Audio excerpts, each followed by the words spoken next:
Live from a bunker in the heart of the Ozarks, a podcast that dances like a drunk Cheetah Rivera. It's Sif Pop. Welcome to Sif Pop Weekly, streaming live most weekends or available to download later in your podcast feed. Unless, of course, you're a patron. Patrons get perks. Patrons get those perks. Introduced Entourage. I'm your host, Aaron Dicer, and his past life was as a Viking podcast host. It's Andrew Ormsby, ladies and gentlemen. Skull. Each week we'll chat about movies, TV, and whatever else from the pop culture universe is on our minds. And please welcome our guest this week. Having her on this week was our Swinito. It's Lo, ladies and gentlemen. Oh, thank you. Happy to be back. You may know her as the Curious Lo. You may know her as Lolo. You may know her as Lo. You may know her as many things, but you mostly know her as the amazing person that comes on and talks about traumatic mom movies with us every once in a while. It is. I was mentioning before the show bread and that butter. I'm either here for traumatic mom movies or I'm here for Lin-Manuel Miranda movies that just so happen to be paired with movies about immortal soldiers or like immortal fighters. Yes. Nice way to put that together. Last time, I don't know if it was last time you were on. One of the last times you were on. Last time I was on, we talked about Pieces of a Woman and something else. Right, So yeah. it wasn't Old Guard. But the time before that was Hamilton and Old we Guard. introduced Lo to one of her favorite movies of all time. Does that love continue to this day? Yep. I was just being an annoying fan on Twitter the other day, bullying Netflix to give us information about the sequel. So there you go. Lo, it's great to have you back. Thanks for hanging out with us today. We do not have any really traumatic mom movies to talk about, but we do have some Lin-Manuel in the Heights, obviously out in theaters and on HBOmax that we will talk about. And then the Immortals movie that you're talking about is called Infinite, which I think is only available on Paramount Plus. Is that correct? That didn't even go to theaters. So that is available on Paramount Plus. So we'll be talking about both those today. Our best ever challenge this week is best ever in movies that begin with the letters I-N. And there are quite a few of them, actually. So it'll be interesting to get into those. I didn't even make it out of my top 50 before I filled up my list. I'm like, wow, apparently movies that start with N are amazing. Right. Yeah, they're incredible. Yeah. Of course, have some buried treasure towards the end as well. I do want to let you know a couple things before we head into our reviews today. Number one, Sif Pop is on Letterboxd. I think I've mentioned that once before, but we were offered a I forget what they call them on Letterboxd right now. But they're kind of a version like of a premium membership. Or yeah. And so Sif Pop is on Letterboxd. So give that a follow.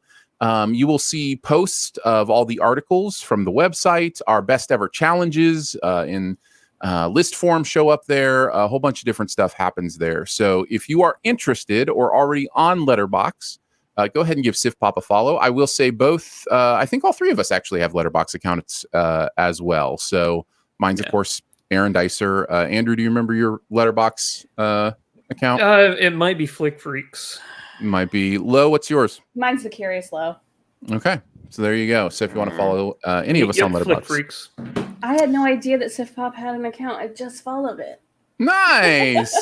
Very nice. It's kind of been fun. Yeah, they emailed us and said they're still kind of doing the beta on whatever this new thing they're doing with like podcasts and, you know, kind of having a more official page kind of thing. And so we were like, sure, yeah, we'll do that. So yeah, check all that out at Letterboxd if you want to. Let's get into the movies, guys. Let's talk a little bit about In the Heights.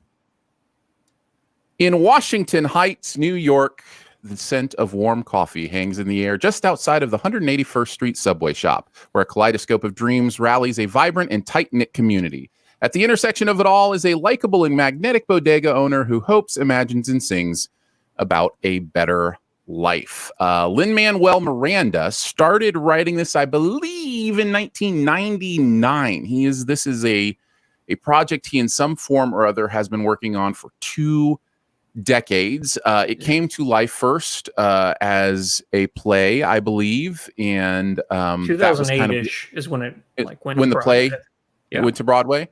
And that, of course, the success of that allowed him to kind of work with Hamilton and kind of get us to where we are. And so now they are bringing In the Heights to the big screen as well as HBOmax. Lin-Manuel, I think, on Broadway played Usnavi. But it is now played by Anthony Ramos. You've also got like Stephanie Beatrice in there. Many others. Jimmy Smits. Yeah, I wanted to make sure I mentioned Jimmy Smits. Gotta love Jimmy. So I'm curious what you guys thought. Did you like it, love it, dislike it, hate it, or it was just okay? Lo, you get to kick us off. You're the guest. What did you think? Love it. They were going to have to work real hard for me to hate it. So, or even to not like it. Yeah. I mean, this is one of my favorite all-time musicals. I'm very familiar with it. So of course I had little petty things that are like, oh, they changed this from the musical. Oh, they cut this song. But like, you know, that's casualties of adaptation. So it's great. It's great that you have that perspective I mean, I don't know about you, Andrew. I just know for myself, I have no familiarity with None I did whatsoever. a little bit of research into some of that stuff, but you're very familiar with the original. yes. And so you kind of have a little bit more of that insight. So that'll be interesting to hear. Andrew, what about you? Like it, love it, dislike it, hate it, or it was just okay? You know me, I'm not a musical guy, so just keep that in mind whenever you hear my review. I loved it. I really did. Yeah, I really did. This was phenomenal. Nice. It's Do the Right Thing, the musical. So yeah. I mean, and Do the Right Thing itself has a little bit of a musical kind of vibe to it as well. But yeah, there really is, thematically a lot of parallels to Do the Right Thing and what's going on here. For sure. I'm in the loved it camp too. Yeah. I absolutely loved it. Very strong loved it. First time ever, I think I tweeted this, first time ever, I just fired something up again and watched it a second time that had just released. And there are some reasons about that we can get into and talk about. But the main reason is I just loved it so much and I wanted to experience it again. I wanted to experience those characters again. I wanted to experience those songs again. I thought this was absolutely beautiful. Since we all loved it, usually we start with kind of who enjoys the product the most, but we're all kind of way up there on the scale. Lo, since you kind of have the most, I'm on the low side of loved it, so I'll let you guys. Okay, fair enough. I loved it. But it's a musical and you loved it. That's a win. From somebody who is self-described not a musical person, that is high praise. Yeah, I think so. I think so. Lo, I'm going to let you start since you have the most background with it. Tell us some of the things you really loved about it. Well, I think that first of all, this is a show, much like we were already talking in the Patreon pre-show about Newsies, but much like Newsies, this is a dancer's show. I would say that this is a show that very specifically has a lot of dance breaks that are meant to showcase phenomenal dancing and have these moments of flipping and turning and all this stuff. Granted, I think that has a lot to do with the culture that is being represented in this movie, a culture I obviously, as my pasty self, am not super familiar with. So I think that has something to do with it. But so I love that they didn't get rid of that because I think sometimes when stuff like this can get transferred to movie, dancing isn't everybody's cup of tea and musicals isn't everybody's cup of tea. So I think sometimes they shy away from that and go more into like, well, how can we create this instrumental moment where normally there would be a dance into, you know, a montage or something else to like keep the audience interested. They didn't shy away from that. And I think that the director, gosh, the name is slipping my mind, John Chu, did a fantastic job of keeping it kinetic and vibrant and just showcasing amazing choreography and dancing. That was like absolutely my favorite part. And I am a dancer, so of course I love dancing. That's going to be something that I go for. I loved like pretty much everyone that they cast. I can't think of anybody that didn't do their job spectacularly. And I'm very familiar with the original cast. So comparing it to that, and everybody just did fantastic. I specifically will jump off of that and say that Anthony, is it Ramos or Ramos? I think it's Ramos, isn't it? I don't know off the top of my head. Apologies if Ramos, I get it wrong. And if we're wrong, we're sorry. Yes, apologies. But I think he is incredible. There is a magnetism to his charisma that he's going to be in a bunch of stuff and it's all going to be awesome. Even if the movie he's in isn't awesome, he's going to be awesome because he has that quality where you're just locked into him as a human being. And I think this is such a perfect role for him. I think, you know, you just feel the warmth and his love for his idea of his heritage, as well as where he is now, as well as the people around him. I really, really, really liked him in this movie. So I wanted to give props to him before we went any further. Andrew, some thoughts from you? So what I'm going to do some parallels between this and Do the Right Thing, because I do think that they're so similar, not just the New York theme. But the thing that I find fascinating about these two properties is it's so foreign to me. And when I say that, I don't mean just ethnically, because kind of like Lo said, just super pasty white. But I'm talking about growing up in the Ozarks. Everything is so spread out and very secluded. So seeing a movie like this where the entire premise is to emphasize the tight-knit community element of like what it's like everybody knows everybody converses with everybody, like your block is your family. I find that to be so fascinating and interesting because it is so foreign to me. So whenever I see something like In the Heights or Do the Right Thing, where you see this, it's like, wow, I'm getting a glimpse into a world that is technically, you know, it's just, you know, you could see it in many places, but for me growing up in this area, it's so fascinating to see. Yeah, I agree. I'll go ahead and say this now, since we're talking. You've both mentioned, obviously, this is not our ethnicity.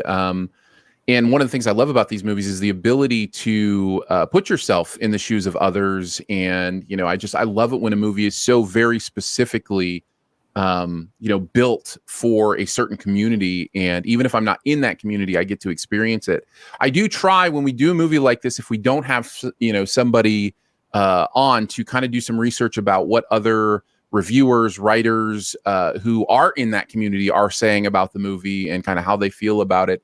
And for the most part, there's a lot of love for it in the community. The only thing that I saw was a few people talking about the lack of representation of more of the Afro-Latina community, and that Hollywood has this idea when it is about the Latin community that it's the light-skinned Latin community, as opposed to how many come from those islands and those places that are darker skinned. And so I found that interesting. I found that valuable. I think that's valuable to think about, valuable to talk about.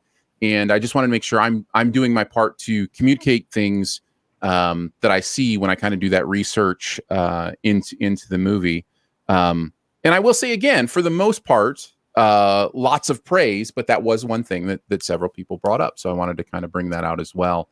Yeah. Another thing I want to talk about, and I think, unless you guys are totally opposed, I think I want to do a SIF spoil on this, because there are some things I want to talk about that will spoil this movie in the term that we think. So we will be doing a SIF spoil on In the Heights. But another positive I did want to mention was, I'm going to say her name is Olga Merediz, and she plays Abuela. Abuela Claudia. Everybody needs Abuela Claudia in their life. Yeah. She's absolutely incredible in this. I think she is the heartbeat of the entire movie, and absolutely loved her. So I wanted to mention her as well. And Gregory Diaz, the fourth, who plays is it brother or cousin? I think it's cousin. It's his cousin. Yeah, and he was so much fun. There's a moment random cameo from Mark Antony. Really, I was later like, oh, you got Mark Antony? Okay, I can't wait for this Mark Antony number to come on.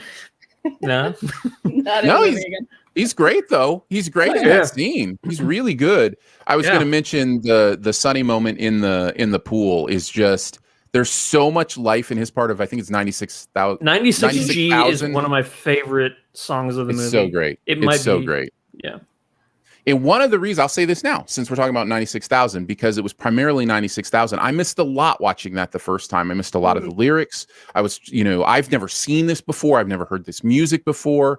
And so I watched a second time. I watched with the captions on because I really wanted to get a feel for the lyrics and what it was saying, what was happening, and it even elevated this song even more, especially during moments like that rap and different things, to really hear some of the cool things that Lin-Manuel is doing with rhymes and phrases. And it's really interesting. You hear the genesis of Hamilton in this show in bits and pieces. You'll hear a chord progression and you'll be like, oh, that turned into there's a really interesting thing that when somebody kind of has fingerprints on something, and I could hear Lin-Manuel's fingerprints all over this thing. So that was pretty cool. Any other gushing? Any other positives that we want to throw out there? I can throw out one. It's very, very rare whenever I'm watching a movie by myself to make an audible noise, excluding, like laughing, for comedies and stuff like that. Sure. Yeah. But there is a moment in this movie that takes place, it's a musical number, obviously, that takes place on a fire escape scaffolding, that when it happened, I audibly went, oh, wow. Like by myself, like when a movie can do something like that, it was pure magic for me. It came out of nowhere, and that might be my favorite part of the entire movie. Just the transition, seeing it, I was like, ooh, like I got goosebumps. I'm getting goosebumps thinking about it now. It's just so great. I loved it. It is great. It is great. It is really cool. It kind of points to probably my least favorite thing about the movie, kind of my only real negative. I wasn't bought into that pair. It's Benny and Nina in this movie have nothing, like they're not given a lot to do. Like I don't know what the resolution to a lot of Lo has stuff to say. Lo, say stuff. Say stuff. You have stuff to say. Remember how I mentioned that there were some songs that were cut that I was quite upset about? Yeah. Basically, so Nina, again, as somebody who's not part of this culture, like Nina is definitely the character that I relate to the most. Mm-hmm. She goes through a lot of things in this that are things that I've gone through as somebody who moved far away from my family, and those feelings of being so separate from that and feeling like you don't have your community anymore. And there's a weight on your shoulders, and I've gone through that, and I remember finding this musical like very soon after I moved, and it crushing me because Nina's arc is like, it just spoke to me so much into the feelings, and it gave me an outlet to kind of be like, yeah, those are valid feelings to miss this, part of your life, but it's okay. Like there's the song that was in the movie called When You're Home that's like talking about how, well, your home is kind of your safe place, and then you can go out and you can always come back, and like that's beautiful. But there's a couple of songs that are cut. One of them is just Nina. It is only Nina, and the other one is another Nina and Benny song. And they basically completely changed their arc. I don't know if this is like getting too off the rails, but no, this is helping me because I genuinely watched the movie and was like, I'm not sure I understand their role in the overall, it hinted at stuff that I never felt like it really paid off. So there's the whole thing with and this is sort of spoiler. There's a moment where Benny loses his job. And in the musical, he blames Nina for it. Which you can kind of, as you've watched the musical, you can see why he would blame Nina for that. And they have a rift in the middle of the song Blackout. And they kind of, for some reason, moved that rift to Usnavi and Vanessa, which there wasn't really one there. They like gave them this random moment of like tension that wasn't really that wasn't there. It's not like they gave them the same lyrics. It's a different little bit, but you're right. There's a club scene where like that did actually feel a little bit forced when you really think about it. That was like a little bit of forced tension. And that would be the one moment too. Blackout would be the one moment where I would say that they really kind of nerfed the spectacle, because that song is a lot longer in the show, and they cut a lot of moments that were sort of building up to the club song and then Blackout, making it more panicky.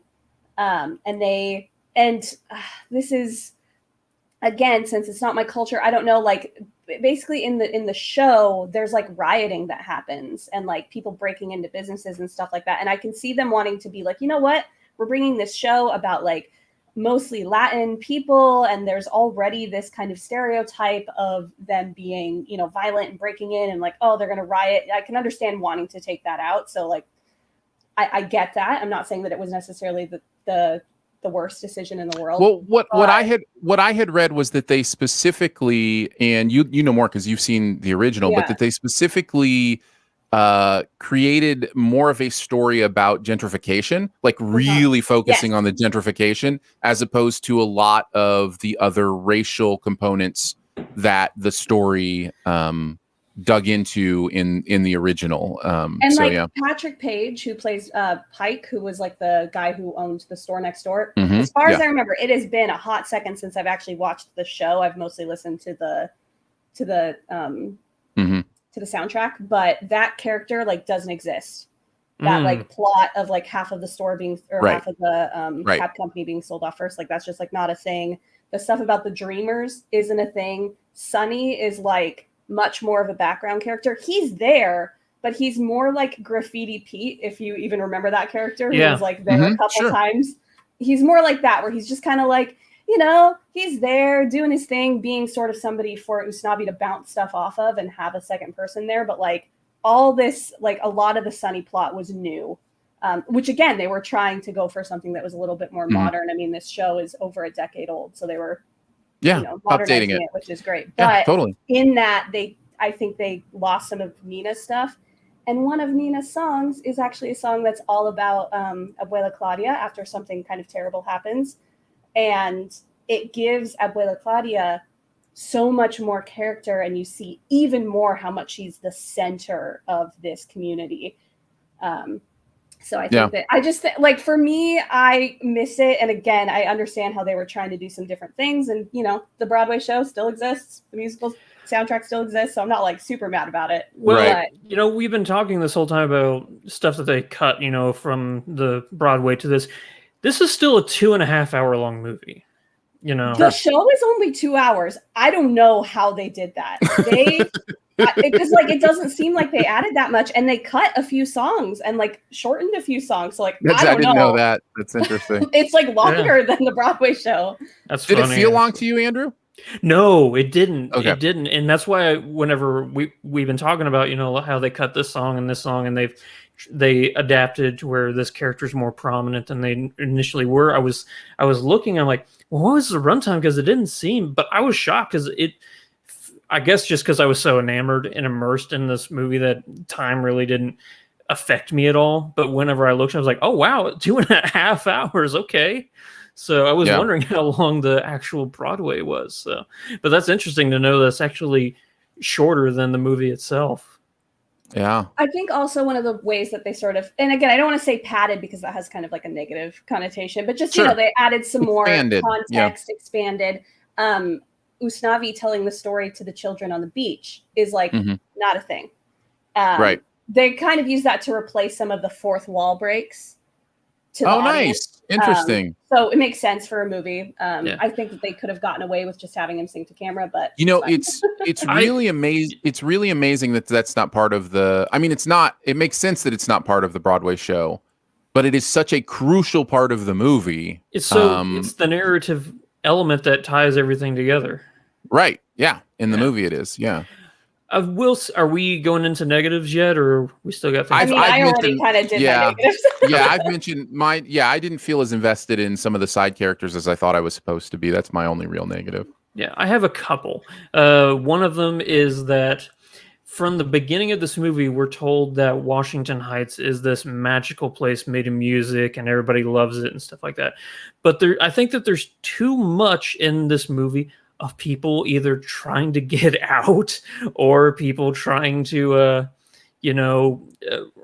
reconcile with the fact that they feel like they're stuck there, and I get that, there's going to be an element to this movie, and this isn't spoilerish, but there's going to be an element where people realize, oh, maybe the thing that I was trying to run away from, it's here all along. It's a cliche, But I think that there was way too much of people like a negative connotation to this particular block or borough that, you're like, okay, but where's the magic?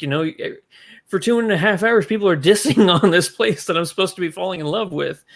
I forgot what the other negative I had was. I don't know, Andrew. I feel like that's kind of the point. I feel like that's exactly what the movie is doing, is saying, oh, this thing you know all the negatives of. It's almost like a marriage, right? Like you know all of your partner's negatives and you live with them or whatever, and then you realize, yeah, but I love this place. I love, exactly. Despite its fault. The cliche, but you have to show me what I'm saying is I understand the cliche of, you hate something, but as soon as it's gone, you realize that you loved it. It's a trope.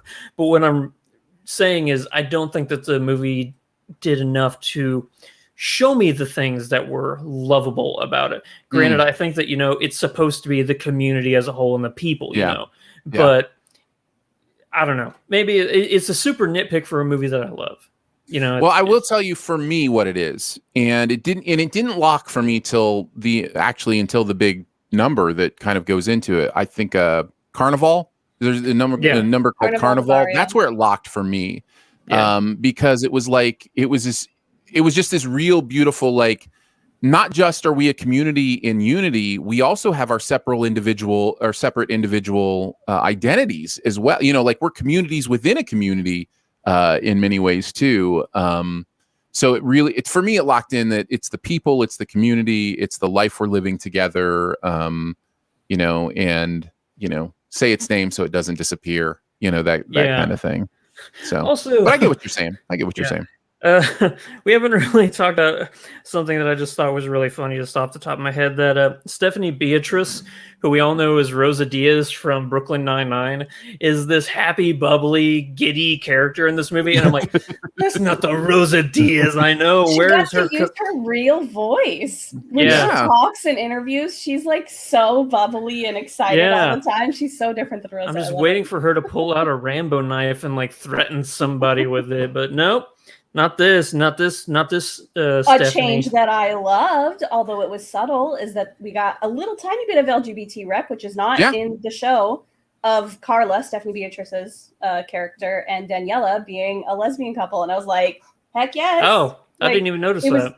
It was pretty background. In the opening scene, they like wake up in the same bed and kind of like kiss each other as they're getting up. They also dance together a couple times, and there's like a very background. They're fairly background characters, but It's not something the movie is putting like way out there as part of the themes or anything like that. It's just that's who these people are. And exactly. My one last thing is I love how much original language is in this movie in unsubtitled. I love how much Spanish is going on here. I believe it's Spanish, at least for the most part. In the songs, it's so cool.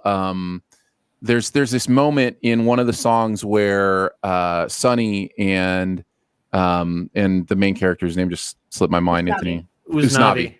Can't believe I would forget that name. Sonny and Usnavi have this moment in the middle of the song where they're like segue, and it's like the Spanish word for segue, and basically just means like go on. And it's so cool. And I'm just like, I want to use that word in my day-to-day life. And it's just like, I love that kind of stuff. There's an entire song that's based on a Spanish phrase. What was it? But it basically means like, don't tell me that, or no me diga. Yeah, No Me Diga. I love that stuff, and it's not just in the songs. The characters themselves will speak Spanish interspersed with their English, and it gave it this next level of authenticity, and again, the ability to put yourself in a world that you don't exist in. For me, and I don't know, I really appreciated that. I love that kind of stuff, so I wanted to mention that. Yeah, When the Sun Goes Down, which is the Fire Escape Scaffolding song, 96,000. And whenever Corey Hawkins does the traffic report, those are like my 3 favorite musical numbers of the whole movie. Yeah. Lo, did you have anything else you want to say before we head on? Nah, I've talked enough. I loved it. I have my nitpicks again because I'm very familiar with the musical. Right. Truly, I feel like this is an amazing adaptation, and I think a lot of us we're all saving something for spoiler talk whenever. There is things to talk about for spoilers. Yes, there is still some stuff to talk about in the SIF spoil, so we will get there. But for now, let's move on to Infinite. For Evan Macaulay, skills he has never learned and memories of places he has never visited haunt his daily life. Self-medicated and on the brink of a mental breakdown, Evan is sought by a secret group that call themselves the Old Guard. Infinite, revealing to him that his memories may be real, but they are from multiple past lives. This is Mark Wahlberg, Infinite movie that Paramount loves so much, they put it on streaming only. And I have to be careful. I have to be careful because Disney's doing the same thing to Pixar movies. Like those aren't going to theaters either. So this is on Paramount Plus. Oh, you know what we did? Okay, now listen. This rarely happens, but it's happening right now. I'm going back to In the Heights for just a second. Okay. There is a post-credit scene, just so you know. There is a post-credit scene that is valuable and important, and I really enjoyed. I didn't see it. All right. On to Infinite. Normally, whenever on a HBO or like Netflix or anything, whenever there is a post-credit scene, the whole like a skip or a up next thing, that popped up for me, so that's weird. Is it at the very end or is it like a mid-credit scene? It's at the very end. We can talk about it in SIF spoil. Spoil, yeah. It's highly spoilery. It would ruin the whole movie. Ruin the whole movie. Ruin the whole movie. The whole movie depends on this scene. Lying. All right, let's talk about it. The Infinite is so good, we'd rather keep talking about In the Heights. Let's go with like it, love it, dislike it, hate it, or it was just okay. Andrew, you get to start this time. I'm really close to hating it, but I'm just going to go with really didn't like it. Okay, Lo? Oh, I hated it. I'm not scared. Andrew, on the low side of didn't like it, is going to go first because I hated this movie too. Okay, I want to preface this then because I was kind of okay with this movie until like the last 30 minutes. Boy, does it get really dumb. It gets so dumb in the last 30 minutes of this movie. It really does. Like, I can't. This is so stupid. The last 30 minutes are atrociously bad. But I was interested enough because, okay, so how long is this movie? Like an hour and a half? The first hour is pure exhibition. And then the last 30 minutes is just wasted garbage. Yeah, but exposition, not exhibition. Just in case you were expecting that's 2 weeks in a row I've done that. That's 2 weeks in a row I've done that. Exposition and exposition. Yes, yeah. Exhibition. But no, it's all exposition for like an hour. Like they keep introducing new rules and new people, and I'm like, when are you gonna show me the movie? Yeah. And the thing is, I know we're not even doing pros because I don't even know if anybody has any.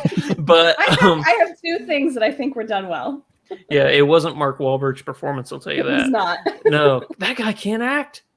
Wait, I don't think he can act. I don't know, man. He's good in some stuff. Boogie Nights is like it, but like I haven't seen anything where he's not Mark Wahlberg. He's great in comedies, though. I like him in comedies. I think he's really funny. But maybe that's just me. But yeah. It's a premise that is so simple. Yet they feel like they have to explain it to us over and over again for an hour. Like and they show us nothing. Nothing is shown. Right. It's all told. Yeah. Yeah. Like a terrible ADR voiceover. I I forget his name, but the whole O'Brien character, he's Treadway. Dylan O'Brien. Yeah, Yes. Dylan O'Brien.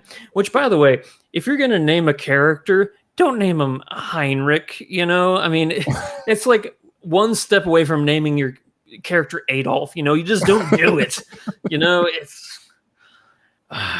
this movie, it wanted to be Old Guard so bad.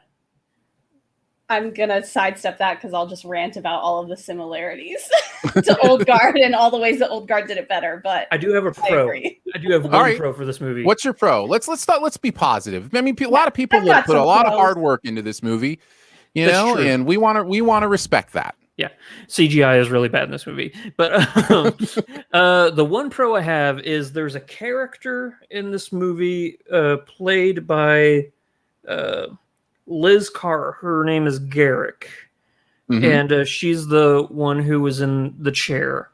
She has a scene with Chiwetel Ejiofor where they're going back and forth, you know, debating the ethicness or the... I just made up a word, guys. Good job. But she has a line where she says, "I'm not the crippled one. You're the crippled one." And it was just that back and forth between the two of them. I'm like, why can't the movie be more of this? You know, where it's more of a philosophical conundrum as opposed to one character having a personal grudge that has this character, Chiwetel Ejiofor's character, has a quarrel with something that he is carrying around the quote-unquote cure to his problems with him, but he's not implementing it. There are so many plot holes in this movie that it's laughably, like, bad. And that's even before you get to the last half hour. It's bad. Lo, say something. Say something good. Say some good stuff. Say some good stuff. I think the sets were really good. And I know that sounds like a cop-out, but I think that there's quite a few sets that are like brilliantly dressed and like very interesting to look at. I also think that for what I think this movie was trying to do, the fight choreography was good. It wasn't a Kingsman, it wasn't an Old Guard where they were like going for super heightened choreography most of the time. But the stuff that they had I thought was fun. I could follow. You know, it wasn't like super shaky cam. There's a fight scene that takes place in a plane that I was like, ooh, I love it. He's like slowly cutting away straps. It felt like a video game boss battle where you're like, you can see like there's like a visual representation of the progress in the fight, which I liked. That's it. You know, I always give a couple points for concept. I do think there's a little bit of an interesting concept here if it's handled differently. And it's not just that they handle their concept wrong, they handle the world building wrong. And I think if you build a different world around this concept, I think you could come away with something very compelling. And this is Antoine Fuqua. I mean, yeah. What? I mean, if you had told me this is Michael Bay or Yul Boll, I would have got it. But this is Training Day and Magnificent Seven, which is a halfway decent Western. I mean, the guy's done really good Southpaw. The guy's done really good stuff. This isn't him. Yeah. And you know, and I will say I do think it is important to say I was kind of kidding and also kind of not. When all three of us really dislike something this much, I do think it is important to say there are lots of factors that go into why things fail. And, you know, like everybody could be looking around and going, what happened? You know, like it's, and I'm not saying there weren't signs. You know, Chris Evans was originally supposed to be the Mark Wahlberg role, and he stepped out, and Wahlberg replaced him. So maybe he had a premonition from a past life that he was where he was in a movie like this, and didn't want that again. The only other positive I would throw out there is Jason Mantzoukas, who I think is having the most fun in the movie, and I'll give him that. Having fun. Like, do not say that he gave a good performance. It's not what I'm saying, but what I'm saying is his performance fits in a different kind of movie that this movie I think could have been and been a little more fun. So I did want to single him out as. It's not that far of a step up to be good from this. Look, I'm trying. I'm Aaron, just trying, guys. You did bring up something. You did bring up something. As somebody who's been on several major motion picture sets before, like in like production shooting and stuff, it is a miracle that any movie gets made, because you see miracle. Hundreds and hundreds of people walking around, and that's not even in post, like whenever you're doing editing or anything like that. Whenever you're just there on set and you see everybody trying to run around and do everything, it's a miracle any movie turns out as good as it does. You have to have a well trained crew. There's a bit of the buck stops here with the director. I get that, but every bad movie is not the complete fault of its director. Every bad performance is not the complete fault of the actor. There are just so many people who determine what shows up on screen. And this, in my opinion, and in the opinion of all of us, is a bad movie. But that doesn't mean anybody here was doing terrible work. It just means that the recipe did not come together. And there are probably many reasons for that. Many, many different reasons for that. Yes. How much more do we want to trash this movie before we move on? I want to say something. Okay, do it. There's a Sophie Cookson, who is the female lead in this, or female, the main female actress in this. She is just purely sexualized for a character that is not supposed to have a romantic relationship with your lead. Like, they were standing nose to nose. Yeah. So many times. And I was like, is there going to be a weird, like, I kept thinking that there was going to be a bait and switch as to the identity of Mark Wahlberg's character because of how much I felt like they were playing up an attraction to each other. That's what I mean about the world build. Like, there's so weird. Take this concept and do some really interesting things with this, and this movie chose none of them. And it is very strange. Thought of another positive. There is something that was revealed quite late. It has to do with Dylan O'Brien's character. There's like a single scene that he's in, and there's something that's revealed about that, like much later in the movie. I'm trying not to spoil this movie that people watch. We will not be doing a SIFT spoil, so feel free to walk around it. We see him healing himself, having a little moment of trying to and it like sets something up. And I personally did not see that coming until the end. I felt very much like there was a setup and a payoff. There is another thing that has to do with Mark Wahlberg sustaining an injury, that there was a setup and a payoff of sort of like, hey, we've set something up. And they were both things that, this was trying to be like a blockbuster fun action movie. So it's not like I was like super paying attention, and maybe some people would have figured these out. But both of those things surprised me, and in a way that I was like, oh yeah, they did set this up earlier and now they're paying it off. Maybe that was just me, but for me, it worked.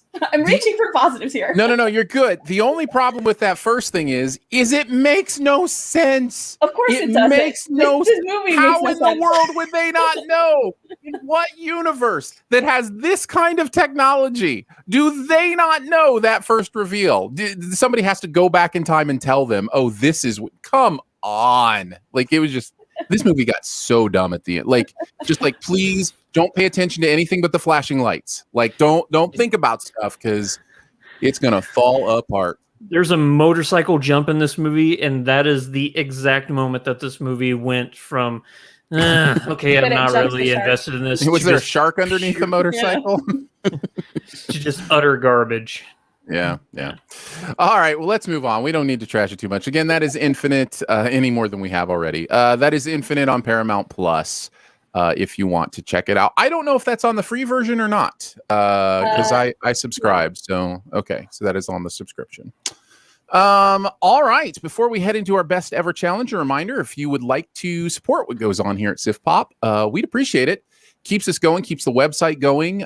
We do a weekly bonus podcast for our members who give $5 a month or more. And you have your own little podcast feed. By the way, that podcast feed also doesn't have ads in it.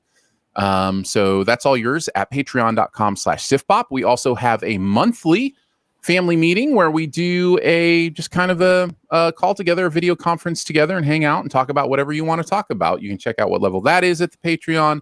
and check out all the stuff there. Again, that is patreon.com/SifPop. Thank you so much to our SifPop members who keep this podcast going. It's really humbling to know that you throw a couple bucks our way every single month.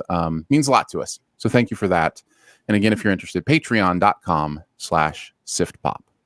All right, we're moving on to the best ever challenge.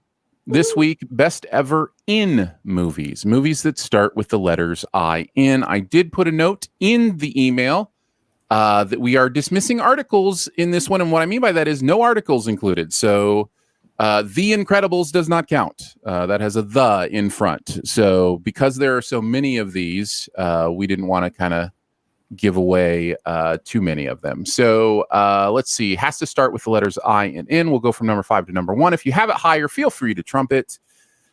Low. Yes. Why don't you kick us off? What's your number 5? My number 5 is 1994's Interview with the Vampire. Oh, I didn't even have that in my honorable mentions.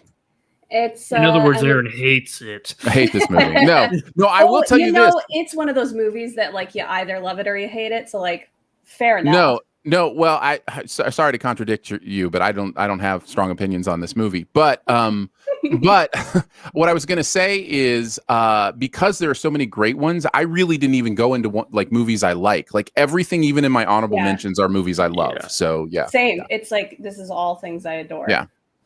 So talk about the Interview with the Vampire. I mean, it's one of the most quintessential vampire stories in fiction.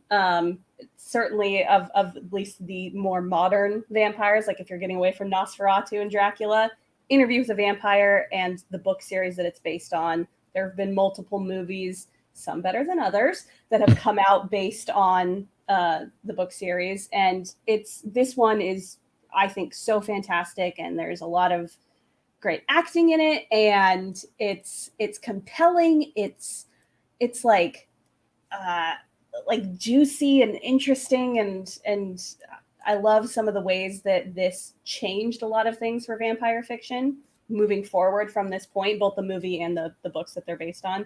I just think that overall it's just a really solid, fun movie. If you aren't familiar with it, starts Brad Pitt, Tom Cruise, Antonio Banderas, a very young Kirsten Dunst being an adorable and absolutely deadly little vampire girl. It's a very interesting and unique look at vampires, I think. That might seem cliche in retrospect because so many things have kind of like been based or inspired by it. Most people probably just need Tom Cruise, Brad Pitt. You know what I mean? Like, you know what I mean? Like, did you know Tom Cruise and Brad Pitt did a movie starring together? Here it is.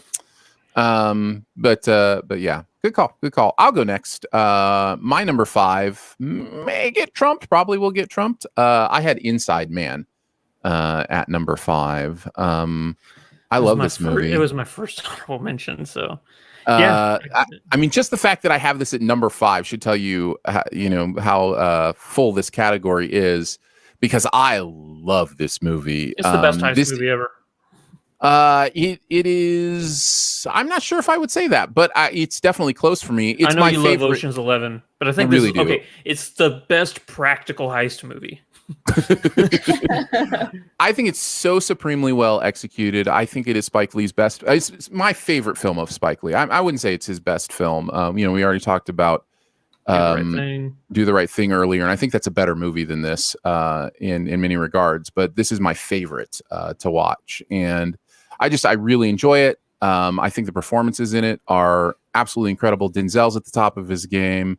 This is really great stuff. So if by chance you haven't seen Inside Man, don't look anything up on it. Just go watch it, rent it wherever. I don't even know if it's streaming, whatever, and just watch it because it's great. I don't know. But I echo everything. None of my honorable mentions, I think, like what Aaron said, made it out of my top 100 movies. So, Inside Man is supremely good. It is what I think is... I love Heat, guys. I think Heat is such a fun movie. But I think that this is a better heist movie than Heat. I don't know if it's a better movie than Heat. Well, yeah.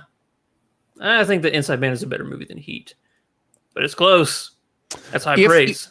If you got your Peacock free trial so that you could watch The Amazing Infinite, apparently Inside Man is also on Peacock Premium. So Yeah. There you go. Oh wait, no, that was Paramount Plus. Never mind. The Inside Man is on Peacock. So there you go.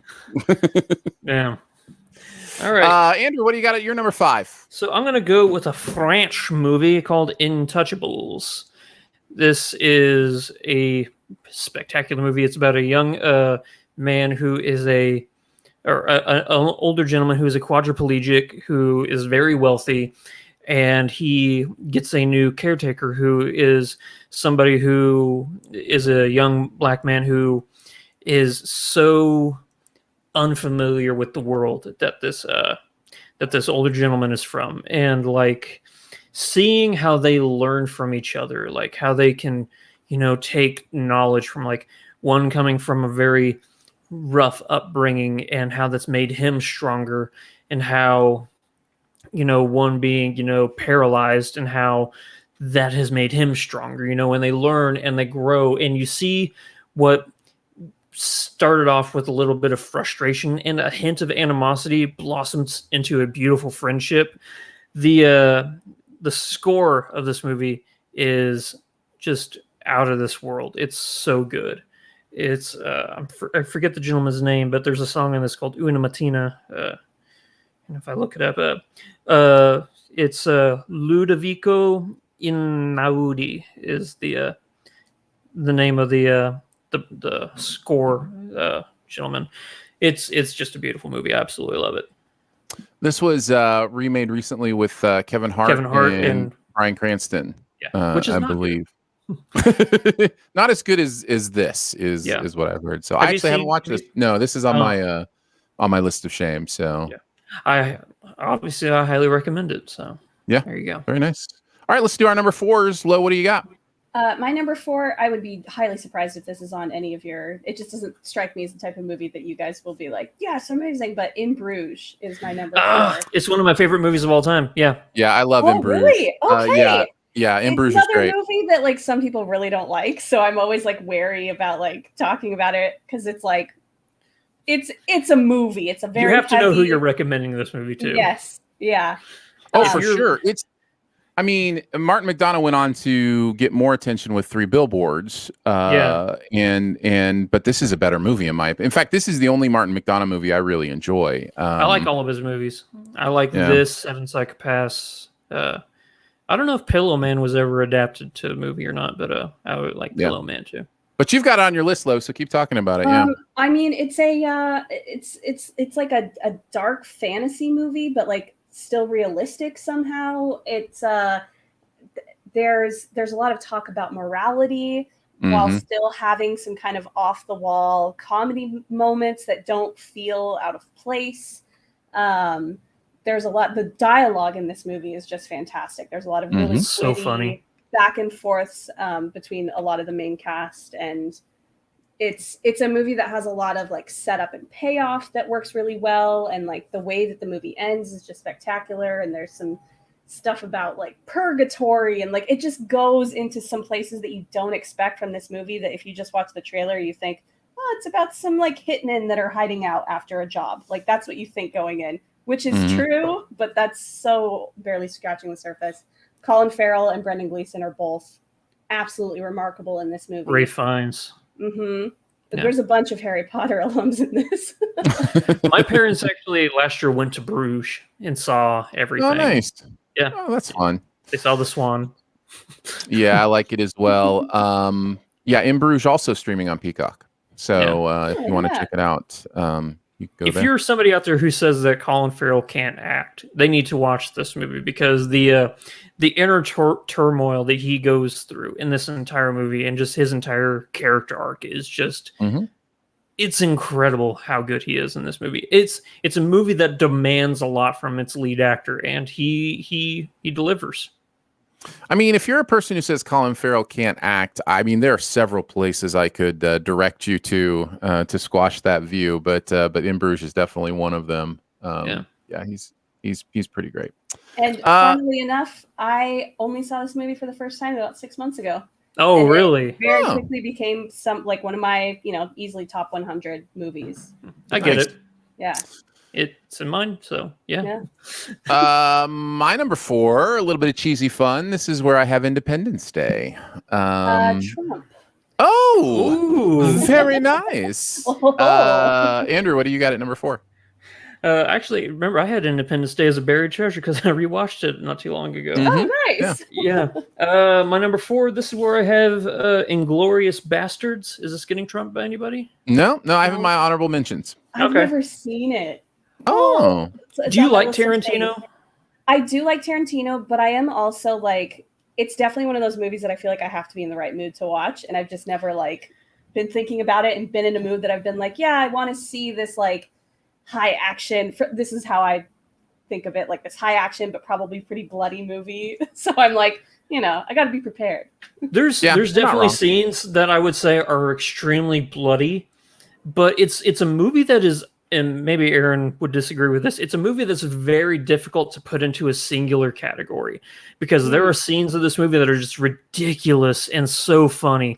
And then there's scenes, probably one of the most famous scenes of this movie is the scene in the underground bar, which is like one of the most anxiety-inducing, tense, stressful scenes in cinema history. And then there's just scenes like the Bear Jew, which is like just hard to watch scenes. So it's a movie that is funny, exciting, anxiety inducing. It's difficult to just put in one category. Great performances. I think that this is just a brilliant movie. So, and I agree. It's kind of unlike a lot of Tarantino's like earlier movies too. Until Once Upon a Time in Hollywood, it was my favorite Tarantino. But yeah, there you go. Yep. So, yep. That is apparently not streaming anywhere. I meant to mention The Untouchables is streaming on Netflix. If you want to check out The Untouchables. Wait, is it The Untouchables or Untouchables? I thought it was Untouchables. I think it is technically The Untouchables, but well, then I broke my own rule. I can bump up. What would have been Inside Man? Inside Man is now your number 5. Yeah. I think technically it is The Untouchables. I wasn't going to say anything and then I accidentally did. My bad. Yeah. All right, on to our number 3s, correct? Lo, what do you got at your number 3? I have my favorite Christopher Nolan movie, Inception. Going to be trumped. All right. My number 3 also might be Trump. I don't know. My number 3 is Indiana Jones and the Last Crusade. Trump. Wait, you said Last Crusade? I did say Last Crusade. Yeah, okay, Trump. Yeah. Trump. Because technically the first one is Raiders. So unless you had Temple of Doom higher than Last Crusade. Kingdom of the Crystal Skull. Hey, sorry. I'm not sure what that movie you're talking about is, but we will have none of that. Yeah. All right, then, Andrew, your number 3. This might get trumped. Interstellar. It's in my honorable mentions. On my honorable mentions as well. Yeah. In my honorable mentions as well. I was actually going back and forth because, like, I'm redoing my top 100 movies of all time list. Like, I'm redoing the order, making sure everything's in its proper place. And I don't know if I think Interstellar is a better movie than Inception. I don't know. There are definitely scenes in Interstellar that hit me harder on an emotional, like, make me just bawl than anything in Inception. But I think as far as, like, execution of such a difficult concept to explain, I think that Inception is just like, there will never be another movie like it. Interstellar, you have people going into outer space to try and save the world. I mean, that's not that extreme of a concept.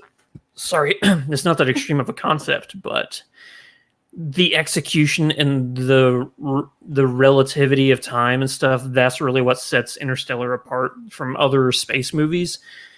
But I think Inception I think it might be a better movie. I'm talking about Inception a lot when I'm supposed to be talking about Interstellar. The score, Hans Zimmer's score in this movie is so grandiose. I guess I really can't think of any other word. If you go and I recommend a lot of people, after they watch the movie, obviously, go on YouTube and watch the Hans Zimmer's The Making of the Score for this movie. It's him going to, I think, some chapel in it's either London or Germany. I can't remember where, but it has like the world's largest organ, and that's what he used to do the score for this movie. Fun. And That's apparently, fantastic. all Christopher Nolan told him whenever he was making the score for this movie, he said, "I want you to score a movie for me. It's about the love between a father and son." Mhm. That's all he gave him. He didn't even tell him it was a space movie or anything, which is interesting because Interstellar isn't really the story of a father and son. It's a father and daughter, you know? Yep. Which, yeah. Whenever Well, one of the things that I McConaughey love is like about it- watching the decades worth of messages, it gets me every time. Yeah. Yeah. Yeah. This movie's great. It's absolutely great. And I need to watch it again, and it might jump up my my list. It is in my top 200 of all time. But you know, it's just like I said, I think I only had one movie in my honorable mentions that's not in my top 200 of all time. Like every movie in here is one that's on my best of all time list. That I'm talking about. So, and Interstellar is on that list because it's great. It's absolutely great. And it's part of the Matt Damon random cameo universe. Yeah, that's right. So number twos now. Time for our number twos. Lo, what do you got? This is where I have Independence Day. All righty. I had it at number 4. Lo had it at number 2. Before we go into that, I will mention Interstellar is not streaming anywhere. You can rent it. Tell us about your love for Independence Day. I think a lot of it has to do with the fact that I was a bit of a disaster movie junkie as a kid. And in my opinion, this is the quintessential disaster movie. I'm almost positive that I have put this on a past best ever challenge on this show. Could be. Like, It's possible. I feel like I've good talked movie. about it before. I watch it every year on the 4th of July. It is, I think they always cite it as kind of like the first blockbuster or one of the first like summer blockbusters. Jaws, but yeah. Well, it's yeah, like but like the they grandiose talk, epicness. Yeah, like they always talk about it like that. And it like I've probably seen it every year, maybe even multiple times a year since 1996. Like it is just that important of a movie to me. I think it's over the top and fun and a spectacular visual thing to watch, but then it doesn't slack on the emotion and the heart of the movie. So yeah, so good. I love it. It's on my list. Yeah, this came out in 96. Okay. Yeah. I was 10 when it came out, and I remember the scene where they're at Area 51 and the alien woke up and like attacked everybody, and there was smoke in the room. I was so scared. I was begging my dad to leave.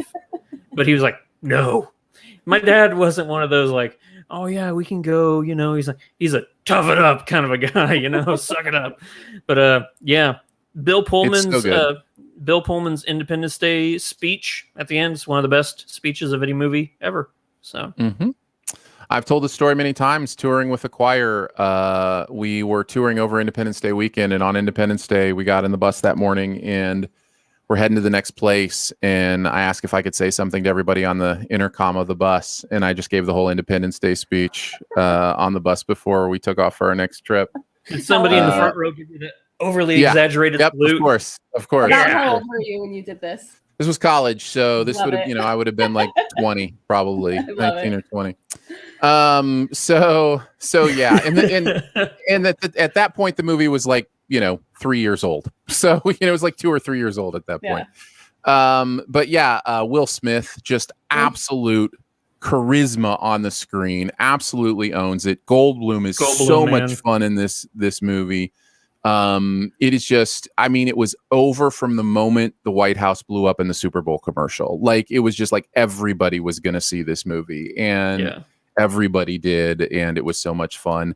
I kind of miss big scale disaster movies. It's one of the reasons I kind of praise Greenland from this past year. It kind of brought me back to that nostalgia for kind of those bigger budget disaster movies. So but yeah, Independence Day is definitely worth talking about in this category. Yeah. Let's see. So that's my number 2 then? Yep.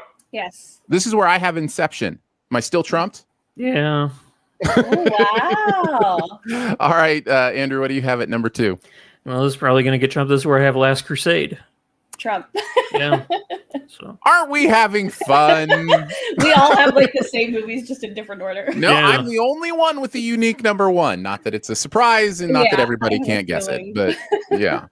But yes. All right, Lo, tell us about Last Crusade. We're going to talk about it right now. Yeah. Indiana Jones and the Last Crusade came out the year I was born.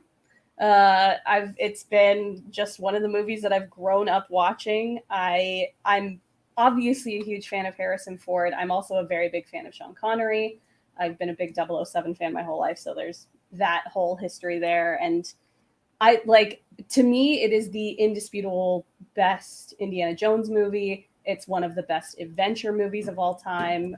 It's a perfect movie to me. I can't find negatives with it. Yeah. I don't have much to add. I kind of agree with everything you just said. I think it's telling that we all had it on our list. I had it at number 3, Andrew had it at number 2, and you had it at number 1. Is it all of our favorite Indiana Jones movies? Oh, yeah. We all like it more than Raiders. I know that to some people is controversial, but I think it's just a more fun movie. I could just watch it over and over and over again. It's just a lot of fun. Here's why I like Last Crusade the most, and it has to do with Sean Connery. It's because with the first 2 Indiana Jones movies, we see Harrison Ford's character as this larger-than-life, untouchable, hero. But in Last Crusade, when you're dealing with his father who continuously calls him Junior and points out the flaws in his life and his shortcomings, it humanizes Indy on a level that adds somehow dread that, okay, this guy that I've been watching for these past 2 movies is human, so he could fail. And that's really what makes Last Crusade stand out the most. And of course, the ending of this movie with all the trials to get to the Holy Grail is just, I can't think of it's the best. Yeah. I would say that it gives the feeling that the opening of Raiders gives, with all of those classic, the ball rolling, the darts, and all that sort of stuff. Yeah. But you get the addition of it actually being the climax to the movie, so you've got a lot more emotion behind it. Yeah. Also, I think for me personally, because I grew up quite religious, I always loved the fact that it was taking a lot of this religious iconography and working it into the different the traps and stuff, like the kneel before God and all that sort of stuff. And obviously that is in Raiders, but I just think that it's better, more weaved into the whole story in this movie than it is in Raiders. So I just that always captured me as well. Well, with Raiders and the Holy Grail, the Grail is more of something it's in and of itself, whereas the search for the Holy Grail, I mean the 10 Commandments and Raiders is what I meant. The commandments and the Ark is in and of itself an item, and everybody wants the item. I think in the Holy Grail, the search for the Holy Grail made it not only a search for an item, but a search for within yourself. You're finding the kneel before God, the leap of faith. They're not only testing, what you're willing to go to find the Grail, but it's also testing what you know and believe about yourself. They're all tests of the self. So yeah. Yep. It's an okay movie. I guess I could recommend it. Good. It's so good. And the themes are so consistent. The father-son. So you talk about father-son movie, the themes of becoming, and passing on things for generations and, wanting better things for your kids, and even right down to how it ends with, basically they both have to teach each other the same lesson at the end, which is, it's really beautiful. What a great movie. What a great movie. Yep. All right, Aaron, what is this elusive number 1 movie that none of us were able to guess? I will say before we get there, Last Crusade is streaming on Paramount Plus. Oh, nice. If you want to check that out. All right. Yes, fine. My number 1 is Infinite, the movie we watched this week. No, it is not. It is Inside Out. It's in my honorable mentions. Surprise, surprise. I love this movie. I don't know that I need to talk about it a ton. I've talked about it plenty. I just think it's such a beautiful exploration of our own inner conflict, our own ability to understand emotion, how it plays a role in our lives. Seen through the eyes of, this girl who has to move away from her hometown and how she processes those emotions. I can't believe this is a family movie. Like, I can't believe what they pulled off with this movie. This was when they sat around and had the infamous Pixar lunch where they sketched out the ideas for the movie. Yeah, where they sketched out the ideas for the first 4 Pixar movies. This one was one that was mentioned, and they said, I'm sorry, it just can't be made. And eventually Pete Docter was like, yeah, but maybe I can make it. And he did.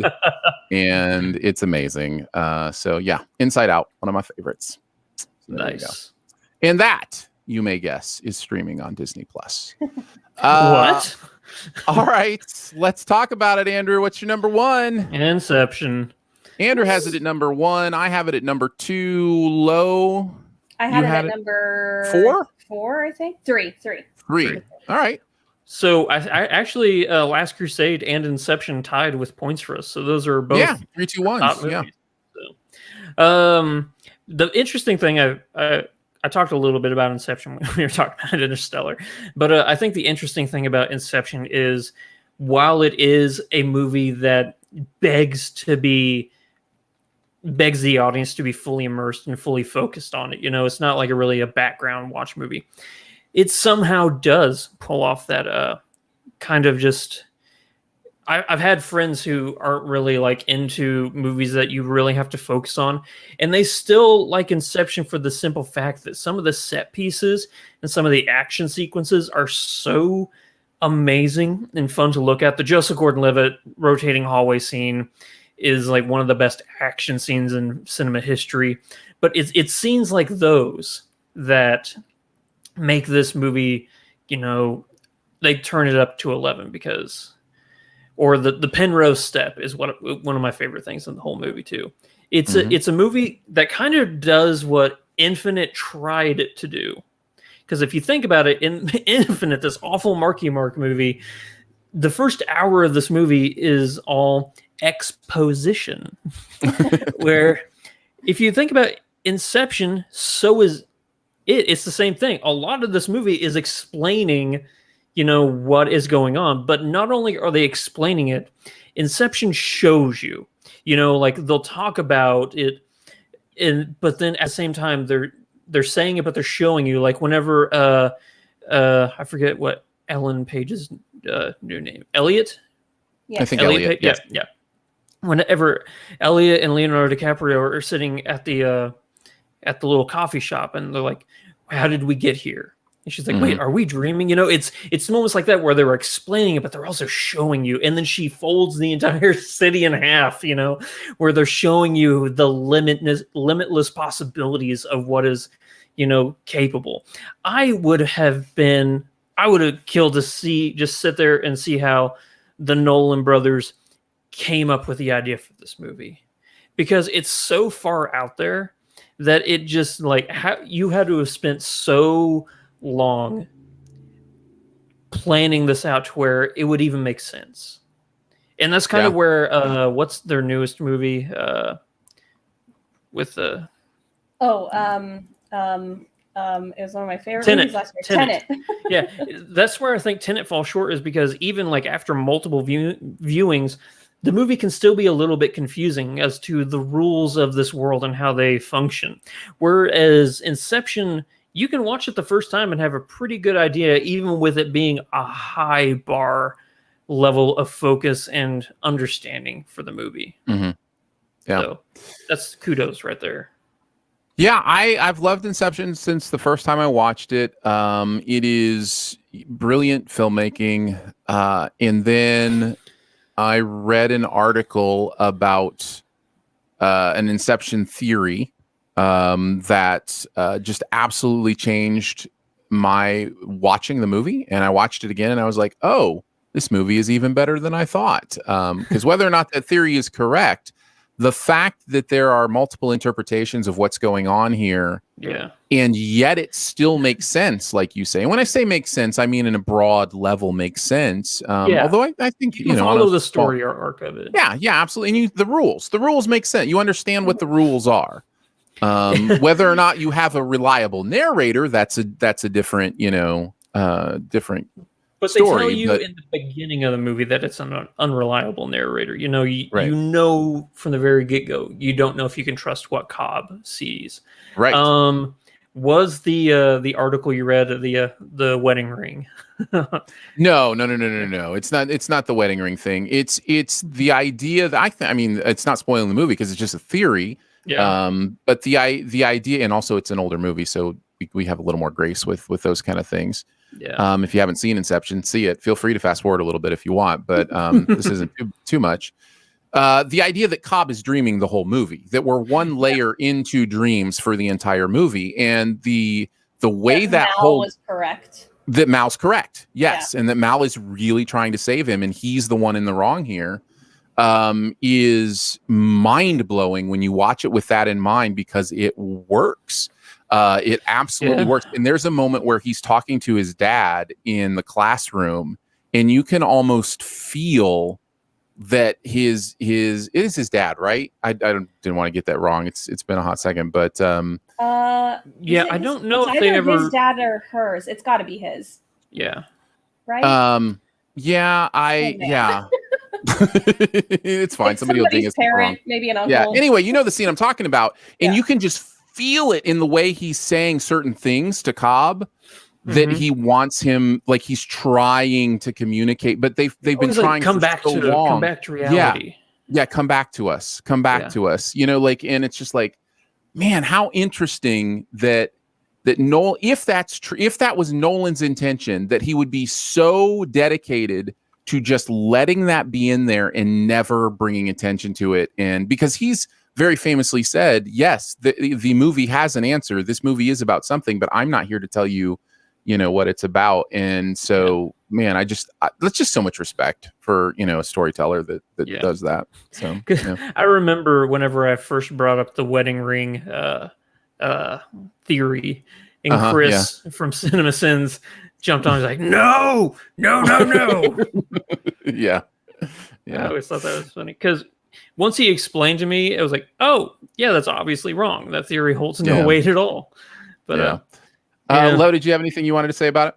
Oh, I mean, I could just gush about this movie forever. Yeah. I think that it has a spectacular script.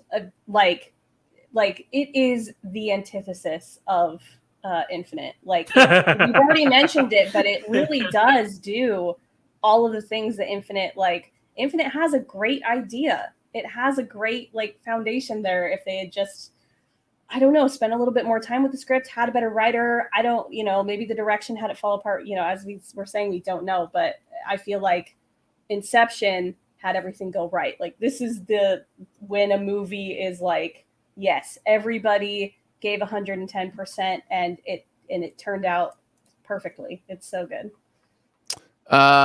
So Michael Caine, I think, is who I'm talking about, right? It's the scene with Michael Caine, and he plays Miles. Yeah. So is that a parent of somebody, or did I make that up? I don't know. He keeps calling him Grandpa. He keeps calling it as referring to the kids, like the refer to him as Grandpa. So Lowe's right. Yeah. It's either his dad or Ma's dad. Yeah. Well, there you go. Let's do honorable mentions. I can go first. I've just got a couple. Incredibles 2, I really, really like. Wanted to mention that one. Into the Woods is a lot of fun. In the Line of Fire with Clint Eastwood is one of my favorite kind of old school movies.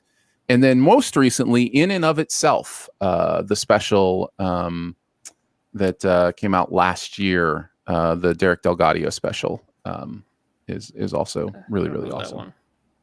Into the Wild is one we got to mention. Mm-hmm. Good choice. That is just a gorgeous movie. It's a gorgeous movie, and it's a harrowing. Like the more you realize, oh wait, this is a true story, that just makes it that much more fascinating and sad. Yeah. Lo, did you have any honorable mentions you wanted to throw out there? I had 3. 2 of them were already on our lists, Interstellar and Inside Out. But the other one is less of the fact that it's called Inside. It's not the Bo Burnham special. Partly because that's called Bo Burnham Inside. Correct. But it's with Emmy Rossum, and it is a like experimental.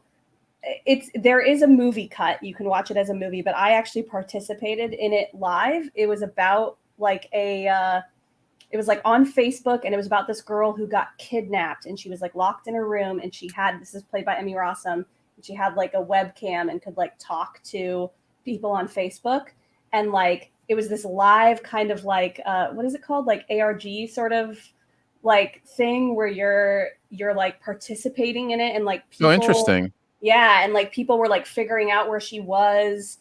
And like, I would like, so part of it is that I participated in it live, and I was like following the like clues that we were given and how we were trying to figure out where she was and like how to like get the police to her and like all that sort of stuff. And there were like fake Facebook accounts for all of her friends and like all this stuff. And like, admittedly, it's not as like a movie cut. It's not amazing as a movie cut, but like that experience of being able to experience it live is like something that I look back on very fondly. So I always think about it a lot. Oh, nice. Good call. All right, let's move on to our buried treasure for the week. Andrew, why don't you kick us off? What's your buried treasure? It's actually been out for a little bit now, but season 2 of Love, Death, and Robots. Yeah. I will say I like season 1 a lot more than season 2. Agree. But there were a couple shorts in this that I thought were really fascinating, particularly I forget the actual name of it, but it was the one with no newborn children. I think that was my favorite one. And the discovery of immortality, and therefore children don't need to be born anymore. I thought that was a fascinating one. Also, I think the first one's fun. You know, the first one with the devil Roomba. Yeah. But none of them. I feel like I'm nagging on my buried treasure, but I do think that the whole premise of Love, Death, and Robots is fascinating. It's an animated version, and maybe a more ridiculous Black Mirror. I guess that's the best. There's also a higher level of sci-fi attached to it, but there's also enough within these stories that are accessible that you can understand, or easily pick out the if not the bare front message, at least the metaphorical message that it's trying to get across. Yeah, the one I found most affecting was the drowned giant, and that one I thought that I think was that the one with the whales. One. Yeah, I like that one. It's the one with the giant that washes up, the giant human that washes up on shore. Yeah. I was, for some reason, I was thinking of the second one where they're like running across the ice. The one you were talking about is called Pop Squad, and then Automated Customer Service was the first one that you were mentioning. The other one I really liked was All Through the House. I just thought it was really cute and clever. That's kind of the Christmas one. Where, yeah. But the thing I always come away from these thinking about is technology and just how incredible some of this stuff is. The Life Hutch, which was the one that had Michael B. Jordan in it. Yeah. Somehow didn't have Michael B. Jordan in it, but had Michael B. Jordan in it. It's just like technology. We're almost there. Like we almost have the uncanny valley in our rearview mirror, and to say it's going to change things is such an understatement, because you will. I mean, let's just keep it in the world of entertainment. But if you go beyond the world of entertainment, our world is about to change in some pretty scary ways. Would you say that the changes could be infinite? I was thinking today, sorry, I always end up getting too deep, but I was thinking today that we may be the last generation to have been privileged enough to have lived completely in the era of truth and the idea of knowing something and having it backed up. Because there is this idea that we just won't know what the idea of proving something via video or sound or it's just going to be gone within the next couple decades. And it's just, man, we're going to miss that foundation, and we're going to have to figure out ways to exist without it.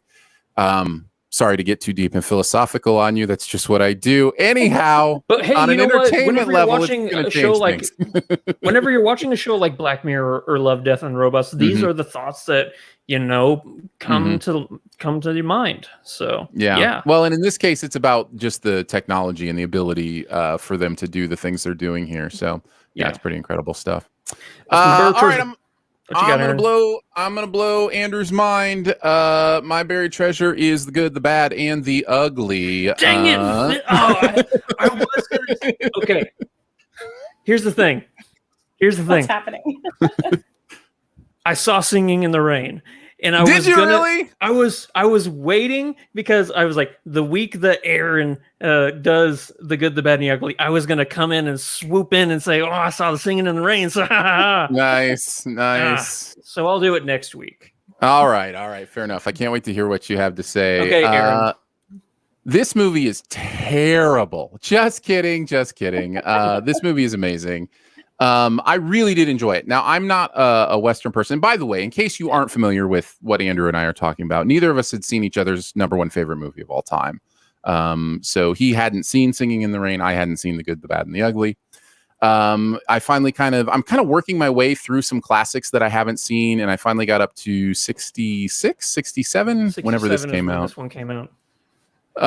And so I watched it, and as somebody who's not generally a Western fan, and many of the Westerns I've been watching, I haven't liked. Man, I don't know how you don't like this. Clint Eastwood is just so good in this role, and the final scene is so amazing. Like, there are moments getting up to that final scene where maybe I was a little bit not bored. I was never bored, but maybe I was just like a little bit, okay, let's move this along, like for a split second or so. It is a long movie.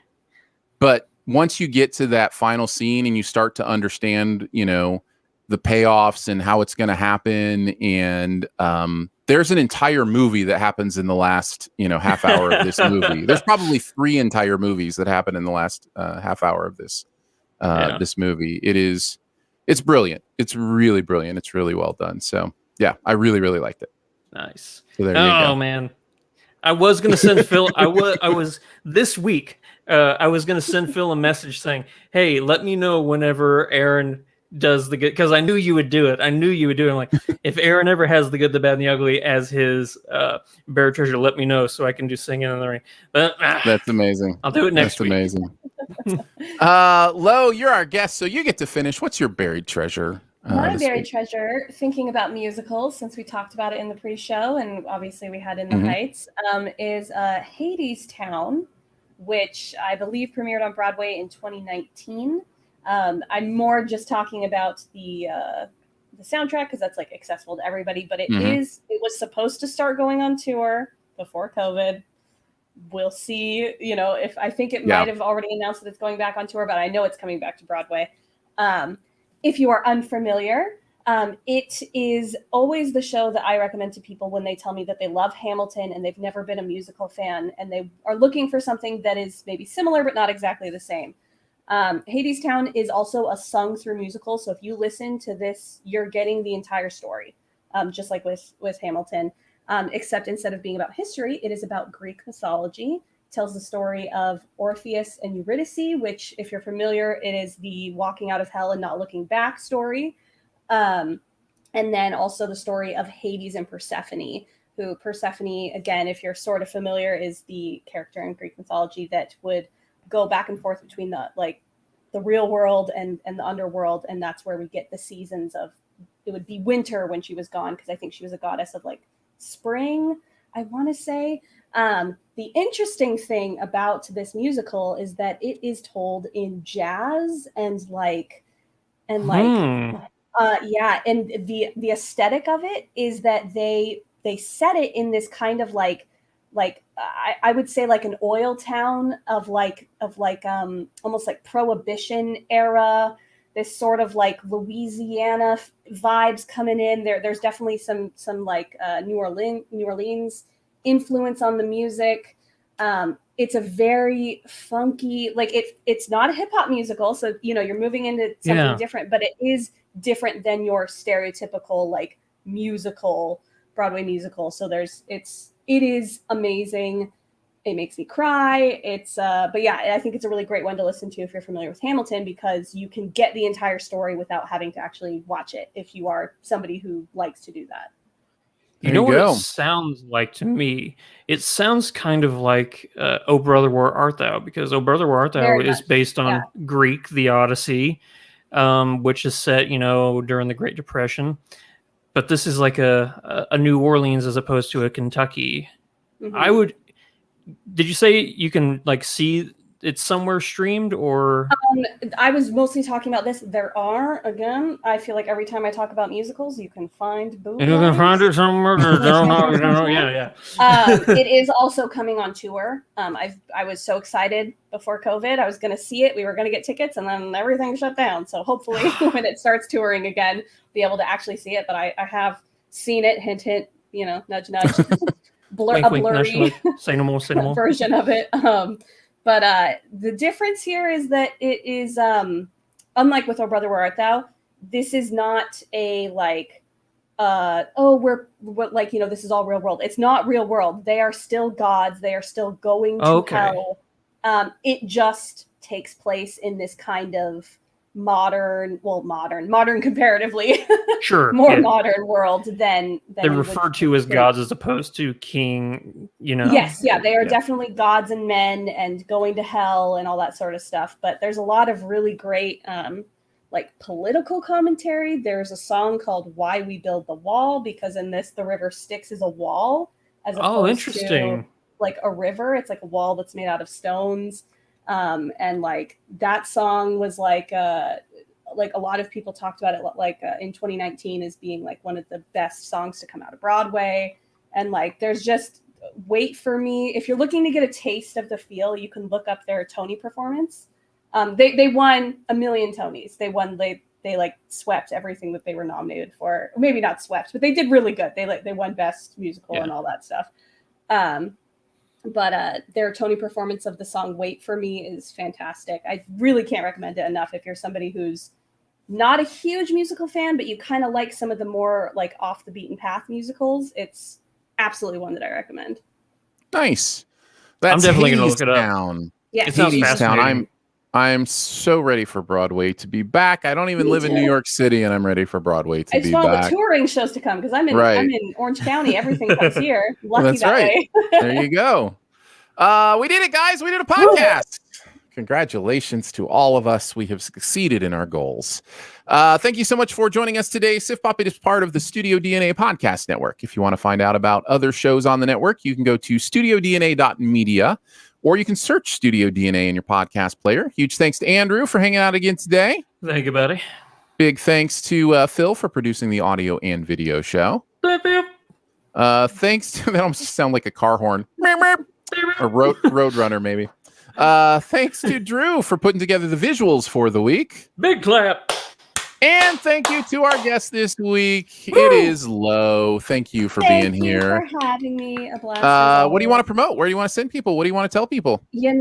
I've mostly always just hanging out on Twitter at The Curious Lo, ranting about musicals. Musicals, movies. You'll see a lot of Star Wars from me over there. See a lot of tweets about how miserable I am in pregnancy currently. Yes, possibly a little bit of Jonas Brothers thrown in there. Every once in a while, they sneak it. Yes, please follow Lo on Twitter at The Curious Lo. Much love and gratitude to our Sif Pop members as well for making Sif Pop a real thing. Support starts at $3 a month, and you can check out the different levels and how to get access to all the bonus episodes, as well as many other fun perks at patreon.com/SifPop. If you want to connect with the podcast, you can do that by helping us out through a comment, a rating, or a review wherever you listen to the podcast. That would be helpful. You can also email us, feedback@sifpop.com, if you have any questions or comments. And finally, if you're having a good time, your movie-loving friends will probably like it too, so let them know about it and that listening is much easier than deflecting a bullet with a steel plate in your skull. We will be back next week with Luca and the Hitman's Wife's Bodyguard. Going to be an interesting week next week, and we will see you then. Bye. Bye. Mark, Jose, thanks for hanging out with us today, and many, many others. I know we had several viewers today, and I want y'all to know we appreciate you watching. I agree. Live. Invasion of the Body Snatchers is a really good movie. That's true. We didn't mention that one. I just remember Donald Sutherland at the end of that movie. I got chills up my spine every time. Yeah. We're gonna head out because we've got some spoilers to record. So we want to get those done. So thank you again, and we will catch you next week. It will be a Saturday live broadcast, I believe. You know what? I should talk about this with the live peeps if you're still here. We are. Usually, this will be the new time for Sif Pop recording. It will be 4:00 Sunday afternoons, usually. About once a month, we may have to move that back to the old time, move it back a couple hours to the old time. And then occasionally when we're out of town, those kind of things, we may move it, which is the case next week because vacations are happening. So we will be doing live shows Saturday. And Father's Day. Yes, correct. Is coming up as well. So next week's live show will be on Saturday. The week after that, I think it will be on Monday, although that's still to be determined. So whatever the case, just stay tuned. And once those get scheduled, you should see those pop up in your notifications in your feeds. So thanks, guys. Appreciate y'all for hanging out with us live.